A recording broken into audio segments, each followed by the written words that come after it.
നിനക്ക് വേണ്ടി കരുതുന്ന ഒരു ദൈവമുണ്ട്. അബ്രഹാമിനോട് ദൈവം പറഞ്ഞു, നീ സ്നേഹിക്കുന്ന നിന്റെ ഏകജാതനായ പുത്രനെ മോറിയ മലയിൽ കൊണ്ടുപോയി യാഗം നടത്തണം. അബ്രഹാം അനുസരിച്ചു. ആ മകനുമായിട്ടുള്ള യാത്ര മധ്യേ മകൻ ചോദിച്ചു, അപ്പാ, വിറകുണ്ട്, തീയുണ്ട്, യാഗമൃഗം എവിടെ? അബ്രഹാമിൻ്റെ മറുപടി, യഹോവ കരുതിക്കൊള്ളും. അതേ പ്രിയരെ, യഹോവ കരുതിക്കൊള്ളും. ഈ ദിവസങ്ങളിൽ കരുതുന്ന ഒരു ദൈവത്തെയാണ് നാം സേവിക്കുന്നത്. ദൈവം നമുക്ക് വേണ്ടി ഇന്നും കരുതുകയാണ്.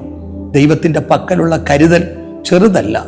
ബൈബിളിലൊരു വാക്യമുണ്ട്, അവൻ നിങ്ങൾക്കായി കരുതുന്നതാകയാൽ നിങ്ങളുടെ സർവ്വചിന്താകുലവും അവൻ്റെ മേൽ ഇട്ടുകൊള്ളുവിൻ.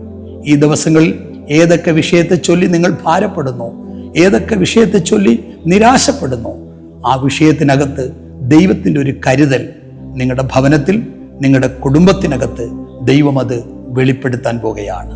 കർത്താവ് നിങ്ങളെ ഏവരെയും ഈ വചനങ്ങളാൽ അനുഗ്രഹിക്കട്ടെ. ആമേൻ.